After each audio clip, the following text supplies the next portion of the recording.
بالله من الشيطان اللعين الرجيم بسم الله الرحمن الرحيم الحمد لله رب العالمين بارئ الخلائق أجمعين الصلاة والسلام على سيد الأنبياء والمرسلين وعلى آله الطيبين الطاهرين المعصومين أما بعد نهج البلاغہ اور تفسیر قرآن کے عنوان سے ہمارا یہ 10واں سیشن ہے۔ دعا کرتے ہیں پروردگار ماہ مبارک کے بابرکت ایام میں اور ان ایام کی مقدس ساعات اور گھڑیوں میں ہم سب کو ان سے قرآن عطا فرمائے، قرآن کو ہماری زندگیوں کا حصہ بنائے، اور قرآن مجید کے ذریعے سے جیسے اس کریم نے خود فرمایا ہے الا بذکر اللہ تطمئن القلوب، اللہ کے ذکر سے دل مطمئن ہوتے ہیں۔ اور پھر اسی قرآن میں ارشاد ہوتا ہے کہ انا نحن نزلنا الذکر وانا لہ لحافظون، کہ یقیناً ہم نے ہی اس ذکر کو نازل کیا، اور یہاں ذکر سے مراد قرآن مجید لیا گیا ہے۔ اس ذکر پروردگار اس قرآن مجید کے ذریعے سے اللہ سبحانہ وتعالی ہمیں اطمینان قلب عطا فرمائے۔ گزشتہ سیشنز میں یہ عرض کر چکے ہیں کہ بے سکونی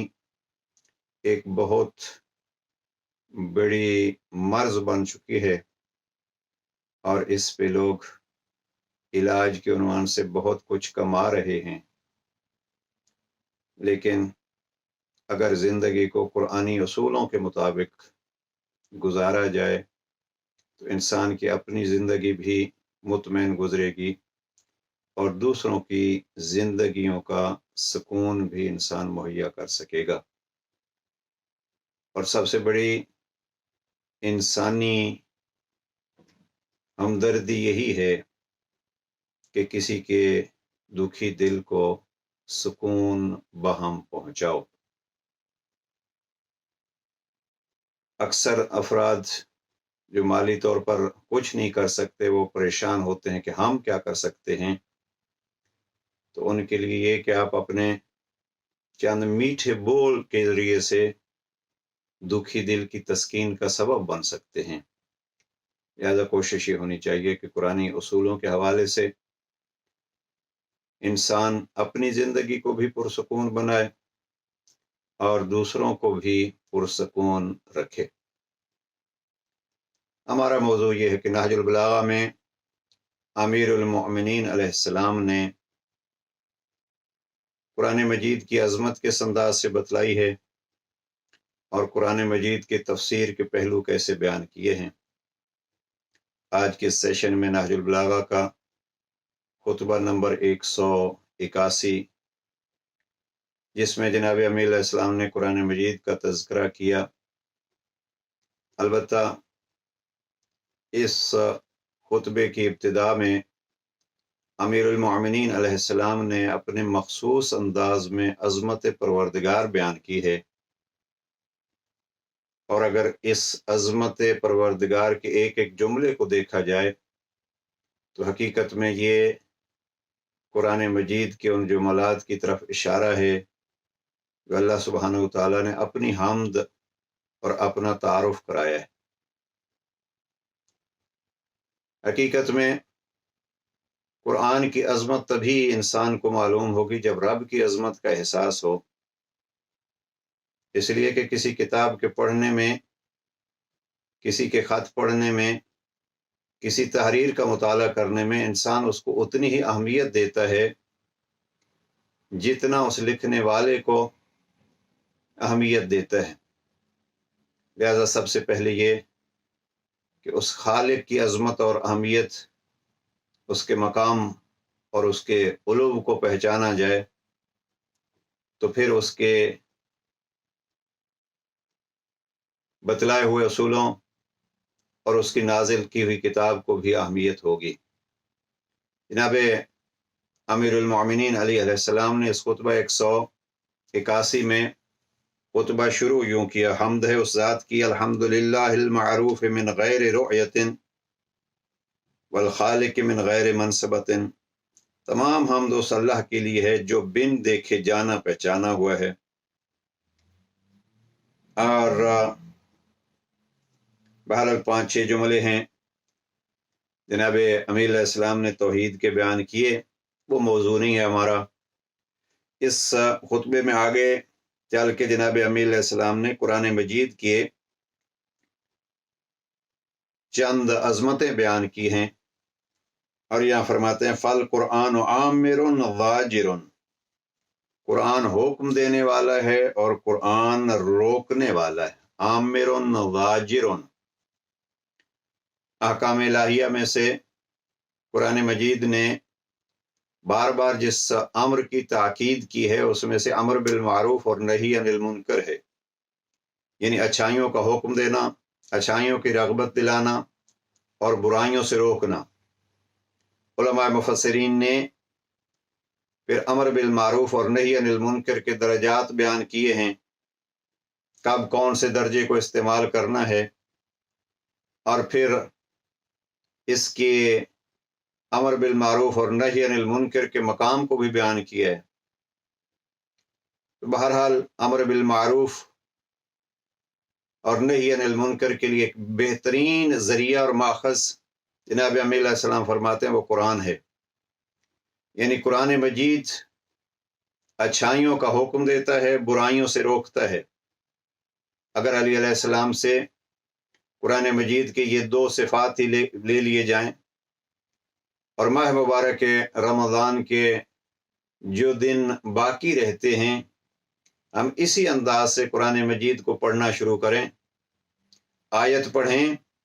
اور اس آیت کو پھر دیکھیں کہ اس آیت میں مجھے حکم کیا ہوا ہے، اور پھر دیکھیں کہ آیا میں اپنی زندگی میں اس حکم کو انجام دے رہا ہوں یا نہیں، اور آیت کو پڑھیں کس سے اس کریم اللہ نے روکا ہے، پھر انسان اپنی زندگی میں دیکھے کہ مجھے جو اس اللہ نے روکا ہے تو میں اس سے روک رہا ہوں یا نہیں۔ بلکہ امام محمد باقر علیہ السلام کا ایک فرمان ہے، امام فرماتے ہیں کہ آپ کسی شہر میں رہتے ہیں اور سارا شہر آپ کو برا کہتا ہے، آپ گھبرائیے نہیں، پریشان نہ ہو۔ اور اگر آپ ایک شہر میں رہتے ہیں اور سارا شہر آپ کی تعریف کرتا ہے تو اس پہ متکبر نہ ہو جائیں، اس پہ اپنے آپ کو بھول نہ جائیں، بلکہ امام فرماتے ہیں اعرض نفسک علی کتاب اللہ، آپ اپنی ذات کو، آپ اپنے نفس کو، آپ اپنے اعمال کو اللہ کی کتاب کے ذریعے سے پرکھیے۔ اگر آپ کے اعمال اللہ کی کتاب کے مطابق ہیں تو اس کا شکر ادا کیجئے جس نے یہ توفیق دی ہے کہ آپ کے اعمال اللہ کی کتاب کے مطابق ہیں، اور اگر مخالف ہے تو توبہ کیجئے تاکہ اللہ آئندہ کتاب خدا کی مخالفت سے محفوظ رکھے۔ تو یہاں جناب امیر علیہ السلام نے بھی گویا اسی طرف اشارہ فرمایا ہے کہ کتاب خدا عامر زاجر، یہ حکم کرنے والی ہے اور روکنے والی ہے۔ اب یہ کتاب کس کس چیز کا حکم کرتی ہے، یعنی ہر وہ اچھائی جس کا انسان تصور کر سکتا ہے وہ اچھائی اللہ سبحانہ وتعالیٰ نے اس کتاب میں انسان کو رہنمائی بھی کی ہے اور حکم بھی دیا ہے، اور ہر وہ برائی جو انسان کی انسانیت کے لیے نقصان دہ ہے اس کی نشاندہی کی اور اس سے روکا ہے۔ ماہ مبارک رمضان کے ان ایام میں اگر ہم ایک حکم ہی لے لیں، دیکھیے اللہ سبحانہ وتعالیٰ نے دعا کا حکم دیا ہے، ادعونی، مجھے پکارو، مجھے بلاؤ، مجھ سے بات کرو، آپ کی جو ضرورت ہے وہ ضرورت مجھ رب سے چاہو۔ اب یہ اللہ سبحانہ وتعالیٰ کے ایک مثال کے طور پر فقط کہ ماہ مبارک رمضان کے آخری ایام ہیں اور یقیناً اللہ کے مہمان اگر اس مرحلے پہ اس سے کچھ مانگیں گے تو یقیناً عطا فرمائے گا، لیکن اس نے مانگنے کا حکم دیا ہے۔ وہ مانگنے کا حکم بھی اس لیے اس نے دیا ہے کہ ایک اس کے ساتھ رابطہ رہے اور ہم اس کو پہچانیں، اس لیے کہ جب مانگیں گے تو پہچانیں گے۔ بہرحال قرآن عامر ہے، ان عامر میں سے ایک چیز جو اس سیشن میں عرض کرنا چاہتا ہوں وہ یہ ہے کہ کم از کم آئیے ہم اللہ کا حکم سمجھ کے اس سے مانگیں. اور بعض بزرگان بڑا خوب جملہ کہتے ہیں، کیا مانگیں؟ کبھی اللہ سے اللہ بھی مانگ لیا ہے، یعنی یہ بھی مانگا ہے ہم نے کہ پروردگار تو ہمیں اپنی معرفت عطا فرما. اگر کسی کو اللہ کی معرفت حاصل ہو جائے، اللہ کی رضا حاصل ہو جائے، اللہ کا قرب حاصل ہو جائے، حقیقت میں تو یہی بڑی دولتیں ہیں. لہذا اختتام ماہ مبارک رمضان میں اللہ کی ذات سے اللہ کو مانگنا چاہیے.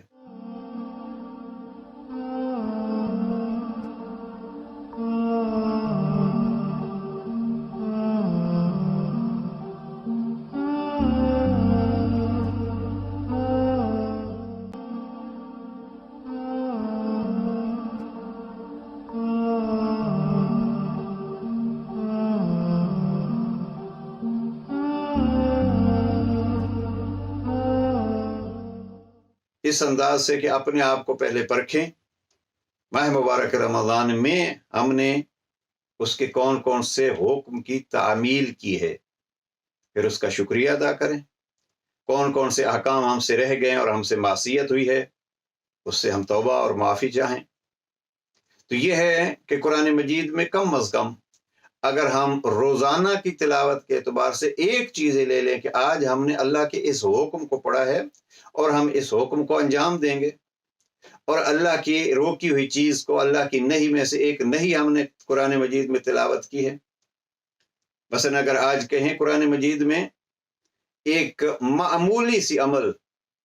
اور جس کی بڑی سخت سزا اللہ سبحانہ و تعالیٰ نے قرآن مجید میں بیان کی ہے، وہ ہے غیبت. اور اس کو اللہ سبحانہ و تعالیٰ نے اس انداز میں پیش کیا ہے کہ کوئی اگر دوسرے مومن بھائی کی پشت پہ بات کرتا ہے. غیبت کیا ہوتی ہے؟ غیبت یہ ہے کہ اگر آپ کی وہ بات وہ بندہ سن لے تو اس کو تکلیف ہو. یہ ہمارے ہاں اکثر یہ کہا جاتا ہے کہ جی میں سچ کہہ رہا ہوں، یہ سچ کہہ رہا ہوں. سچ ہی تو غیبت ہوتی ہے. اگر جھوٹ کہا جائے گا تو وہ تہمت ہوگی، اس کا الگ گناہ ہوگا. ایک بندے میں آپ نے ایک کمزوری دیکھی ہے اور اس کمزوری کو آپ کسی اور بندے کے سامنے دہرا رہے ہیں. اگر اس بندے کو پتہ چلے کہ فلاں شخص میری فلاں بات کو تیسرے آدمی تک پہنچا رہا تھا تو اس کو تکلیف ہوگی. اب یہ تکلیف اور یہ کردار اور یہ بات اس کی پشت کے پیچھے جو ہے وہ بیان کرنا، اس کو غیبت کہتے ہیں. اور قرآن مجید نے اس غیبت سے منع کیا ہے اور اس کی سزا کیا بتلائی ہے اور اس کی کمزوری کی طرف یوں اشارہ کیا ہے کہ جو غیبت کرتا ہے وہ ایسے ہے جیسے اپنے زندہ بھائی کا گوشت کھاتا ہے. کہنے کا مقصد یہ ہے کہ آئیے ایک نہیں جس سے مثالیں دے دے کہ اللہ سبحانہ و تعالیٰ نے روکا ہے وہ غیبت. اپنے آپ کو دعا کی طرف لے جائیں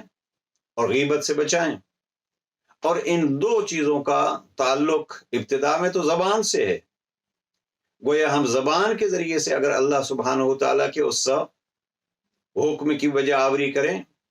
تو پھر اگر ہم قرآن مجید کی تلاوت کریں گے تو اس ذکر الہی میں اور ہی اثر ہوگا. خدا نہ کرے ہم اسی زبان سے قرآن مجید کی تلاوت بھی کر رہے ہیں اور اسی زبان سے پھر غیبت بھی کر رہے ہیں، تو یہ پھر بات نہ ہوئی. اس لیے کہ زبان کو گویا ہم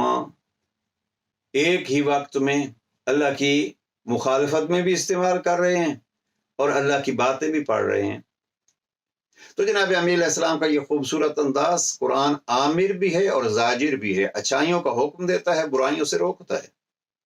اب اگر ہم امیر المومنین علی علیہ السلام سے اس انداز میں یہ سیکھیں اور پھر قرآن کو ہم آمر بالمعروف اور ناہی عن المنکر سمجھ کے پڑھیں تو بہت سارے مشکلیں ہماری حل ہو سکتی ہیں. آگے جناب امیر علیہ السلام فرماتے ہیں، اور یہ بڑا خوبصورت جملہ اور قابل غور جملہ ہے علی امیر المومنین کی فصاحت کا یہ جملہ. وَالصَّامِتُ نَاطِقٌ، فرماتے ہیں یہ خاموش ہے اور گویا ہے، بولنے والا ہے. بغیر کسی فاصلے کے دو صفتیں قرآن مجید کی بیان کر دی ہیں، خاموش ہے اور بولتا ہے. اب خاموش ہے یعنی بظاہر تو اس کی حروف ہیں، حروف کبھی بولا نہیں کرتے، لیکن بباطن اگر آپ اس کی گہرائی میں جائیں گے تو ایک ایک حرف کے نیچے کتنے کتنے ہیں دروس اور کتنے کتنے اصول مخفی ہیں، بلکہ بہت سارے ایسے ہیں جو ظاہر ہیں۔ تو یہ خوبصورت تعبیر ہے جناب امیل علیہ السلام کی کہ بولتا بھی ہے اور چپ بھی ہے۔ البتہ نہج البلاغہ ہی میں ایک جگہ پہ جناب امیل علیہ السلام فرماتے ہیں فَاسْتَنْطِقُوهُ، آپ قرآن سے بولو، اور پھر فرماتے ہیں لیکن آپ سے یہ نہیں بولے گا، اس کی ترجمانی کر کے میں علی آپ کو بتلاؤں گا۔ اور یہی ترجمانی قرآن مجید کی علی نے اپنی زندگی میں بھی کی اور ایسے خطبات میں بھی کی۔ اس لیے ہم نے یہ موضوع قرار دیا ہے کہ قرآن مجید کی تفسیر کا نام ہے نہج البلاغہ۔ اور جناب امیل علیہ السلام جو فرماتے ہیں کہ میں ترجمان قرآن ہوں، تو ترجمان قرآن کے کچھ ترجمہ قرآن کی جھلک آپ کو نہج البلاغہ میں نظر آئے گی۔ تو قرآن صامت بھی ہے اور قرآن ناطق بھی ہے، یعنی بظاہر خاموش ہے لیکن بباطن اس کے حکام کو دیکھے تو یہ بول بول کے ایک ایک کو یہ پکار رہا ہے کہ یہ اللہ کا حکم ہے، اس کو سنیں۔ آگے جناب امیل علیہ السلام فرماتے ہیں حجت اللہ علی خلقہ، اور اللہ کی طرف سے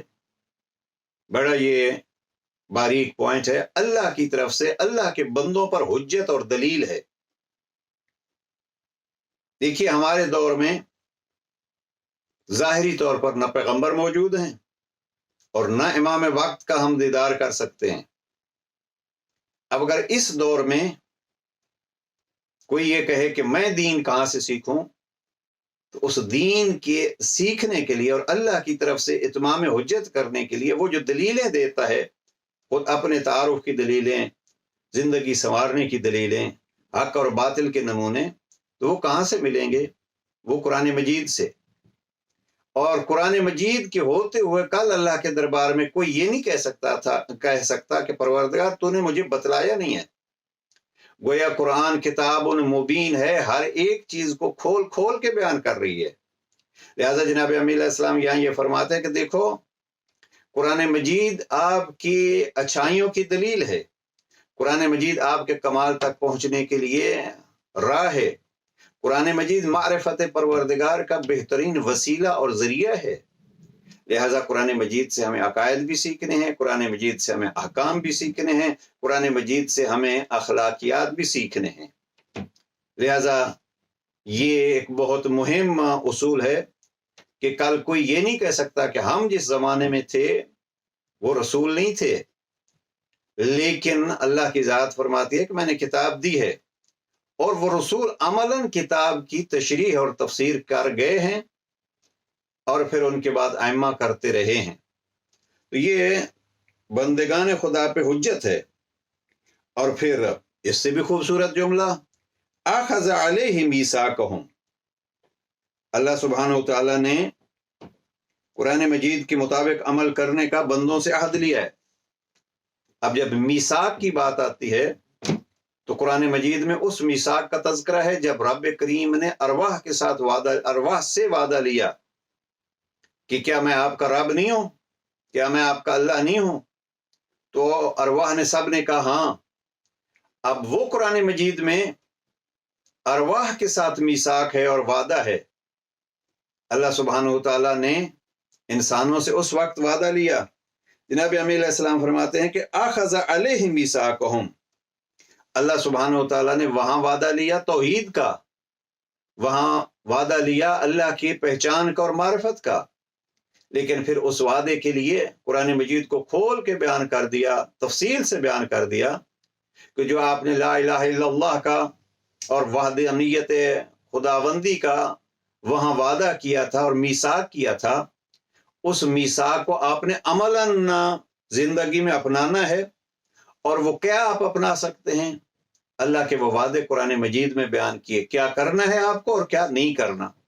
یہی اللہ سبحانہ و تعالیٰ سے ہمارا وعدہ ہے۔ گویا لا الہ الا اللہ کی تفسیر جو ہے وہ قرآن مجید میں موجود ہے۔ ہم نے کہا کوئی معبود نہیں، اب اس معبود کے ساتھ ہم نے اپنی زندگی میں برتاؤ کیا کرنا ہے وہ قرآن مجید نے کھول کھول کے بیان کیا ہے۔ اور خوبصورت انداز ہے قرآن مجید کا کہ بہت سے پہلے والوں کا کردار سامنے رکھ کے، جیسے ہم کہتے ہیں نا کہ گویا ایک کسی چیز کو بہت زیادہ سمجھانے کے لیے ایک فلم بہت اثر انداز ہوتی ہے، کریکٹر بنتے ہیں اور کریکٹر جو ہیں وہ جو چیز پیش کرتے ہیں وہ دیر تک یاد رہتی ہے۔ اللہ سبحانہ و تعالیٰ نے انبیاء کے معصومین کے بھی قصے بیان کیے ہیں اور اللہ کی نافرمانی کے قصے بھی بیان کیے ہیں، تاکہ یہ ایک قسم کی فلم ہمارے سامنے رہے۔ کبھی ابراہیم و موسیٰ کے تذکرے، وہ مصیبتوں میں گھرا ہوا اللہ کا بندہ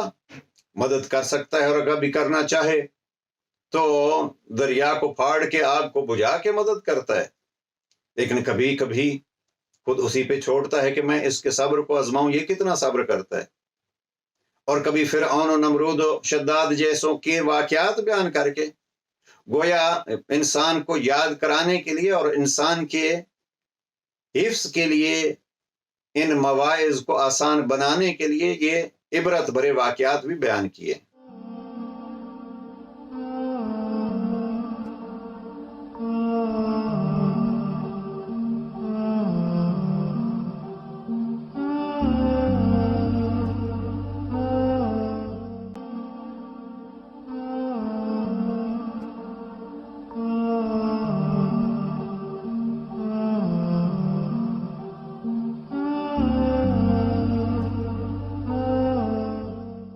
لہذا اللہ سبحانہ و تعالیٰ نے قرآن مجید کو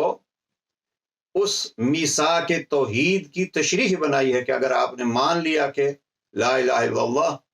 علامہ اقبال نے بڑا خوب کہا کہ زبان سے اگر کہہ بھی دیا لا الہ تو کیا حاصل، یعنی وہاں ایک جو میثاق تھا وہ لا الہ کی حد تک تھا، لیکن قرآن مجید کا جو میثاق ہے وہ یہ ہے کہ قرآن مجید پہ آپ نے عمل کرنا ہے، عمل کر کے ہم اس میثاق روح کے اوپر بھی گویا ایک سند اور اس کی تصدیق کر رہے ہیں کہ کل جو ہم نے وعدہ کیا تھا قرآن مجید سے علم حاصل کر کے ہم اس وعدے کو نبھا رہے ہیں۔ تو یہ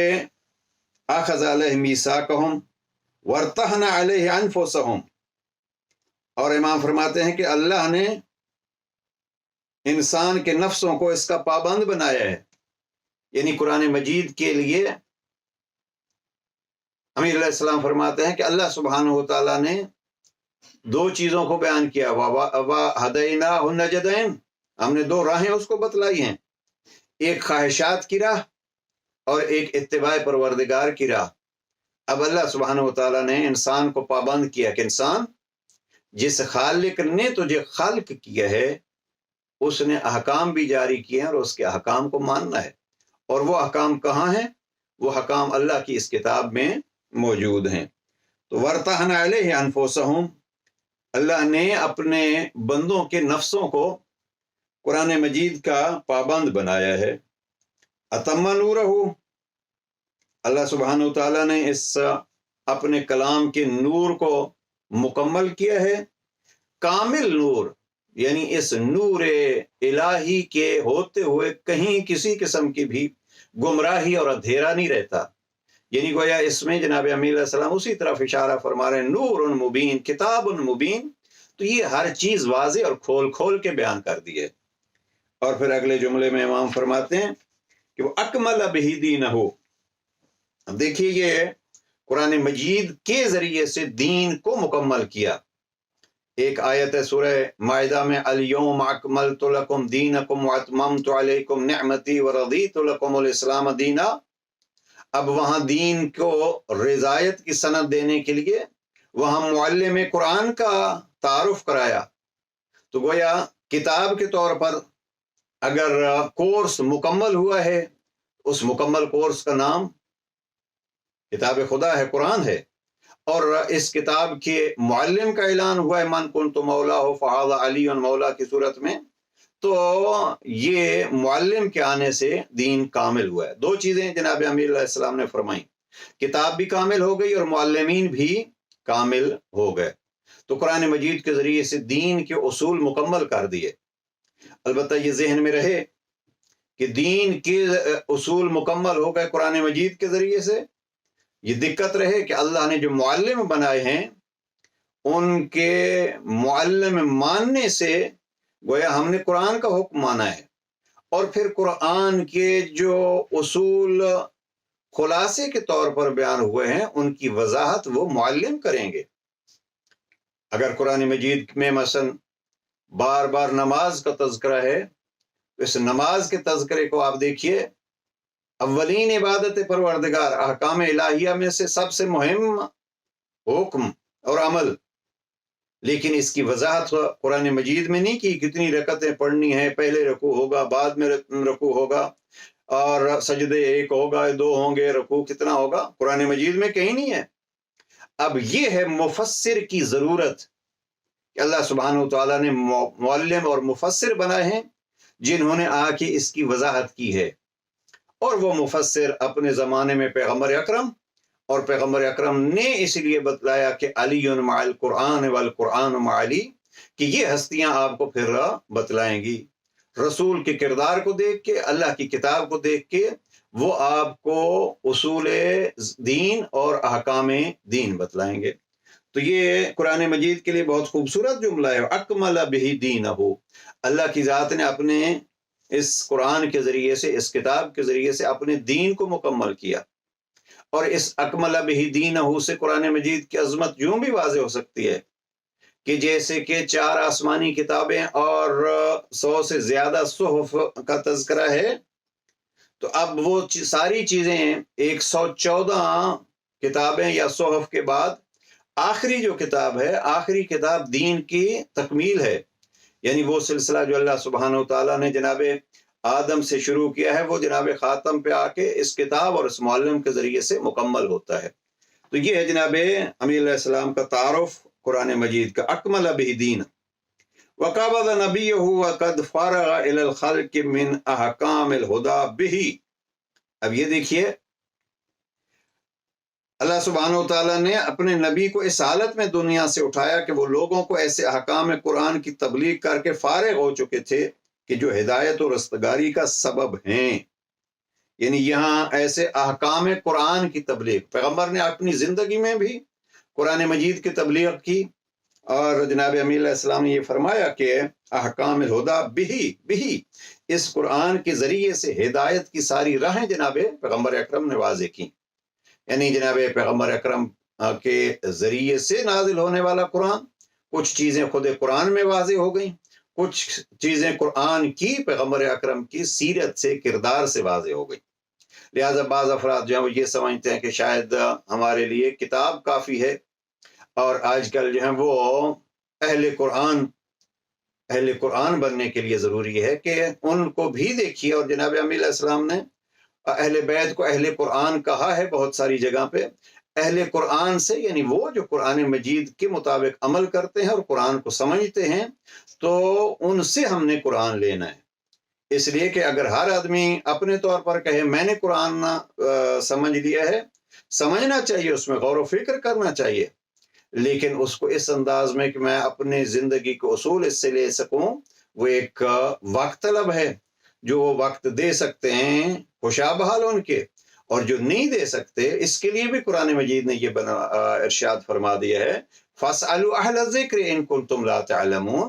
اگر نہیں جانتے ہو تو وہ جو جانتے ہیں ان سے پوچھ لو۔